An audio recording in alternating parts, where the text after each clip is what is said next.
तो kinetic gas equation से हमने जो गैस लॉज थे, Boyle's law, Charles law, Avogadro law, इनका डेरिवेशन देखेंगे। तो पहला डेरिवेशन अपन लेते हैं, डेरिवेशन ऑफ बॉयल्स लॉ। हम जानते हैं कि बॉयल्स लॉ क्या है। गैस लॉ है कि एक स्थिर ताप पर गैस के निश्चित द्रव्यमान का जो आयतन होता है उसके दाब के क्या होता है, व्युत्क्रमानुपाती होता है, और ये बॉयल का नियम कहलाता है। इस बॉयल के नियम को हम अणुगति सिद्धांत से व्युत्पन्न करेंगे।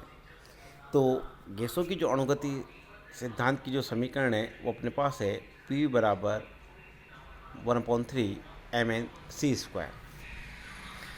1/3 जो है इसको हम लिख सकते हैं 2/3 इंटू 1/2 लिख सकते हैं इस फॉर्म में। 2 से 2 कैंसिल हो गया, 1/3 रह गया अपने पास। तो 2/3 इंटू 1/2 mn c²। हम जानते हैं कि 1/2 mn c² जो है वो अणुओं की औसत गति ऊर्जा होती है। तो अपने पास पी वी हो गया 2/3 इंटू औसत गति ऊर्जा। इसको हमने दे दिया समीकरण नंबर 1, पी वी 2/3 इंटू अणुगति सिद्धांत के अनुसार औसत जो गतिज ऊर्जा होती है परस्पर की क्या होती है, समानुपाती होती है। तो kinetic energy directly proportional to T. इस समानुपाती के चिन्ह को हमने हटाया और हटाकर एक स्थिरांक लगा दिया, तो के बराबर के टी ये अपने पास होगी समीकरण नंबर 2। बात करें हम समीकरण 1 व 2 से, तो समीकरण 1 व 2 की अपन तुलना कर दें तो तुलना करने अपने पास हो जाएगा पी वी 2/3 के इंटू टी। कि अगर स्थिर ताप होगा तो स्थिर ताप बराबर होगा अपने पास पी वी बराबर के, यानी कि दाब आयतन का जो गुणनफल होगा वो क्या होगा, स्थिरांक होगा, या अपन कह सकते हैं we inversely proportional to pressure. और ये कहता है कि स्थिर ताप पर किसी गैस का जो आयतन होता है उसके ताप से क्या होता है, व्युत्क्रमानुपाती होता है, वी क्या होता है, बॉयल। तो गैसों के अणुगति सिद्धांत हम बॉयल के नियम का व्युत्पन्न कर सकते हैं। इसी प्रकार हम देखें तो चार्ल्स लॉ को भी हम काइनेटिक गैस इक्वेशन से ड्राइव कर सकते हैं। चार्ल्स लॉ जो होता है वो स्थिर ताप पर किस गैस का जो आयतन होता है उसके परमताप क्या होता है, समानुपाती होता है, अपन ने पढ़ा है पहले। तो इसी को भी आज हम व्युत्पन्न करेंगे काइनेटिक गैस इक्वेशन से। तो काइनेटिक गैस इक्वेशन वो अपने पास है पी वी 1/3 mn c²। वही 1/3 को अपन ने लिख दिया 2/3 इंटू 1/2 mn c², और 1/2 mn c² जो होती है अपने पास क्या होती है, काइनेटिक एनर्जी। तो इसको अपन ने दे दिया समीकरण नंबर 1। ठीक है, इसको हमने समीकरण नंबर 1 दे दिया, पी 2/3 इंटू काइनेटिक एनर्जी। पहले की तरह ही सेम अणुगति सिद्धांत के अनुसार वही गतिज ऊर्जा जो होती है परमताप की क्या होती है, समानुपाती होती है। तो अपन इक्वेशन बना ली के के टी, समीकरण नंबर 1 और समीकरण नंबर 2। यहाँ भी हम समीकरण 1 और 2 जो है उसको से अपन बात करें तो अपन कह सकते हैं पी यू 2/3 के टी। तो ये अपने पास समीकरण बन गई कि पी यू 2/3 के टी। बात करें हम यहाँ पे अपन तो आयतन की फॉर्म में इसको लिख लें, तो आयतन की फॉर्म में अपने पास हो गया ये 2/3 पी के इंटू टी। स्थिर दाब पे इस इक्वेशन की बात करते हैं तो स्थिर दाब पर अपन कह सकते हैं which directly proportional to T होगा। और ये अपने पास चार्ल्स का नियम है। चार्ल्स का नियम कहता है कि स्थिर ताप पर किसी गैस का जो आयतन है उसका उसके परमताप की क्या होता है, समानुपाती होता है। तो काइनेटिक गैस इक्वेशन से हम चार्ल्स लॉ को भी ड्राइव कर सकते हैं। नेक्स्ट एक और डेरिवेशन हम देखेंगे और वो है अपने पास आवागाद्रो का नियम। आवागाद्रो के नियम को भी हम काइनेटिक गैस इक्वेशन से ड्राइव कर सकते हैं।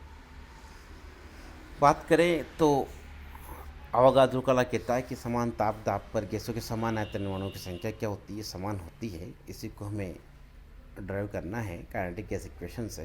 तो इसके लिए हम देखते हैं, यदि दो गैसों के लिए समान ताप दाब व आयतन पर अणुओं की संख्या कितनी है, N1 और N2 है, उनके द्रव्यमान क्या है, M1 व M2 है, और उनके वारंवाद्य मूल्य क्या है, C1 व C2 है।